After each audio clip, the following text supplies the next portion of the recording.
M news network में दोस्तों आपका स्वागत है। मैं हूं आपके साथ राशिद जहीर। राज ठाकरे की खबर आपके कानों में पड़ चुकी है कि वो भी भारतीय जनता पार्टी यानी कि एनडीए का हिस्सा बनने जा रहे हैं। 100 लोगों को लड़ाया था, एक जीता था। लोकसभा तो कोई जीता ही नहीं। और 2008-9 में इनका सबसे अच्छा था कि विधायक आ गए थे 8, 9, 10, उनको भी ले लिया। अब तो वो बर्फ में लगे हुए थे, लेकिन उनको क्यों ले लिया? 400 पार कर रहे थे भगवान। आप तो 370 बड़ा अच्छा लगा मुझे। 370 क्या नाम लेकर आया मोदी जी।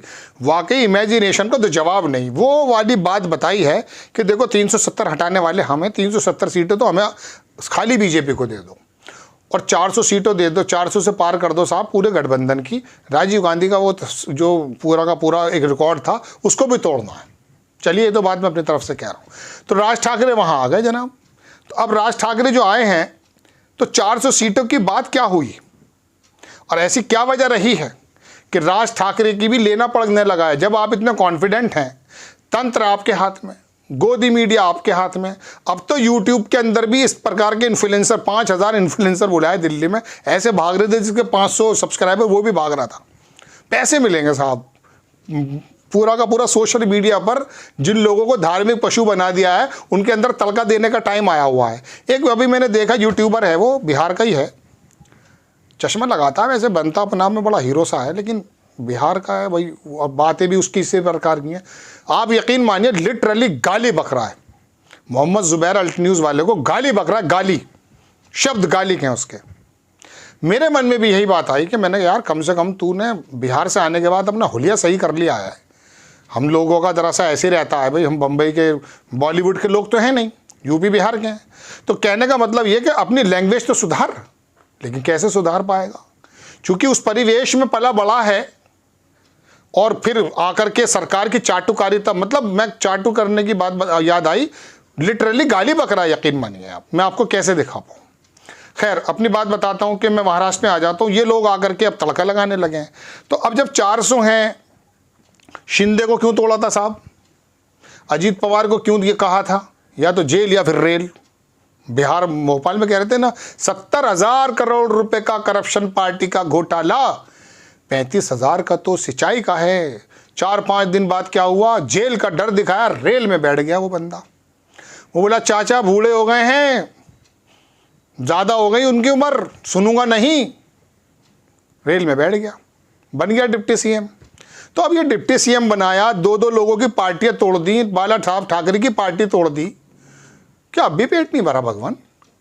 370 में 272 तो आ ही जाओगे। 272 की कोशिश कर लो। हालांकि 272 भी नहीं आ रहे हैं, ये मैं आपको बता रहा हूं। हिंदी पट्टी पे अगर आप मेरी बात सुन रहे हैं तो आपको मेरी बात गलत लग रही होगी, लेकिन आपको मैं बता दूं, पूरी हिंदुस्तान की आपसे बात कहूं, इनका कोई पुरसाने हाल नहीं है। इनकी हालतें बहुत ख़राब है भाई, बहुत हालतें ख़राब है इनकी। साउथ में, कलकत्ता में, मध्य प्रदेश में, कर्नाटक में, आसाम में, केरल में, बंगाल में, कहाँ कहाँ बताऊं। हरियाणा की हालात तो ये हैं कि सारी की चीज़ें हाथों से निकलती जा रही हैं। अग्निवीर वहाँ, किसान वहाँ, पहलवान वहाँ, अनिल विज वहाँ के गृह मंत्री नाराज़ हैं। मतलब आप देखें तो से होगा क्या। हाँ, उत्तर प्रदेश में 80-0 आ जाए तो कोई दिक्कत नहीं है। 2-3 सीटें शायद अखिलेश यादव की आ जाएँ, बाकी तो मुझे उम्मीद नहीं है अभी तक, क्योंकि वोट बैंक ही नहीं है हाथ में, क्या कर सकते हैं। हाँ, कुछ अखिलेश यादव अगर काम कर जाएं, कुछ अच्छे किए भी हैं। मैं आ जाता हूं फिर महाराष्ट्र में।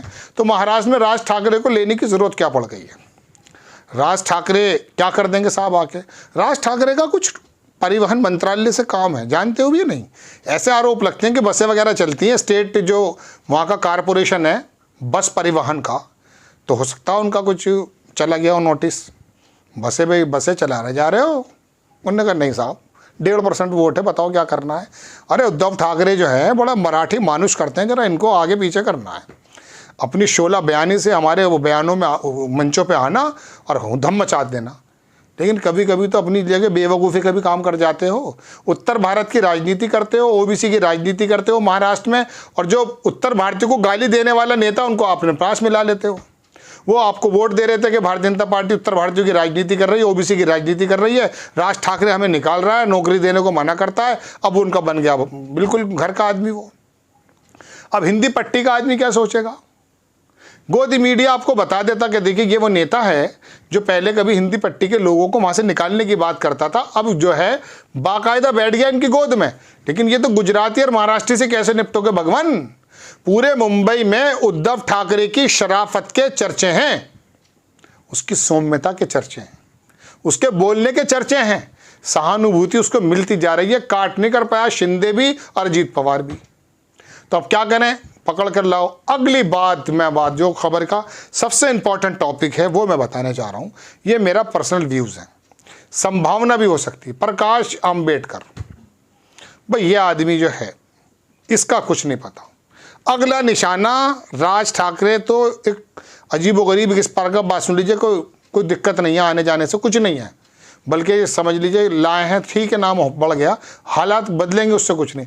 लेकिन प्रकाश आंबेडकर अब अगर ये डोरे डाले जा रहे हैं, संभावना है, तो जनाब कहानी फिर महाराष्ट्र में पलट जाएगी। 21 सीटें ऐसी हैं जहां पर इस वाले उनका जो दल है बहुवंचित अघाड़ी कुछ करके ऐसा है, उसका वर्चस्व है। पहले असदुद्दीन के साथ आकर के कुछ काम बिगाड़ा था। इस बार जब वो 5 मिनट की बात करने आए तो मुझे जब ही लग गया था, मैंने इस आदमी की लैंग्वेज कुछ बहुत अच्छी नहीं नज़र आ रही। अगला निशाना ये है खबर का जो मैं आपको बताना चाहता था, मतलब जुनून में जाना क्या क्या बक गया, लेकिन असल बात ये थी कि राज ठाकरे के बाद अगला निशाना भारतीय जनता पार्टी का अगर प्रकाश आंबेडकर हुए तो फिर भारतीय जनता पार्टी को महाराष्ट्र में पहली जैसी सफलता दोबारा से मिल सकती है। ये मैं आपको बताने के लिए हाजिर हुआ और ये बराबर अपने काम पे लगे हुए हैं। 370 400 की बात आप सुनते रहिए शिंदे को, लेकिन प्रकाश आंबेडकर एक ऐसा तुरुप का इक्का साबित हो सकता है। अब देखिए वो भी तरह तरह की शर्तें रख रहे हैं, उससे लगता है उन पर यकीन होता है। मुझे तो यकीन ये आ जाता है कि उन्होंने कहा शरद पवार को, इनको सबको, कि आप जो हैं शिवसेना वालों को भी कहा कि साहब आप लिखित में दो कि जीतने के बाद जो है आप भारतीय जनता पार्टी में नहीं जाओगे। चलिए ये तो लिखित में नहीं देंगे, लेकिन भगवान आप थमे रहिएगा अगर चाहते हैं कि लोकतंत्र की थोड़ी सी रक्षा हो जाए। ये जो गठबंधन बनाया है महाविकास अघाड़ी, ये इतना ज़बरदस्त काम कर रहा है महाराष्ट्र में कि भारतीय जनता पार्टी को ये समझ में नहीं आ रहा है कि ये हमारी आइडियोलॉजी का आदमी है या नहीं, हिंदी पट्टी के लोगों को गाली देता है या नहीं। ले लो बस, जिसको लेना ले लो, पार्षद हो, विधायक हो, पूर्व MP हो, सबको ले लो। किसी को राज्यसभा भेजना है, किसी को टिकट देना है, किसी को कुछ करना है। जिसकी 2 सीटों की बात बताई जा रही थी वो 4 सीटें, जिसको 6 देनी थी उसको 13 सीटें ऐसे देनी पड़ रही हैं। वजह उसकी है कि महाराष्ट्र को फिर दोबारा से उसी तरीके से कब्जाने का प्रोग्राम है। लेकिन ये 2 फैक्टर्स हैं, एक को तो अपने पास उन्होंने कर लिया जिसका कोई असर नहीं है, लेकिन प्रकाश आंबेडकर वाला अगर फैक्टर इनका चल गया तो फिर आप यकीन मानिएगा कि महाराष्ट्र के अंदर इनकी जीतें बहुत अच्छी आ जाएंगी। आपको खबर कैसी लगी अपनी राय कमेंट्स बॉक्स में ज़रूर दीजिए। चैनल को सब्सक्राइब कीजिए, शेयर कीजिए। नेक्स्ट टाइम में किसी खबर के साथ हाजिर हो जाता हूँ। जय हिंद।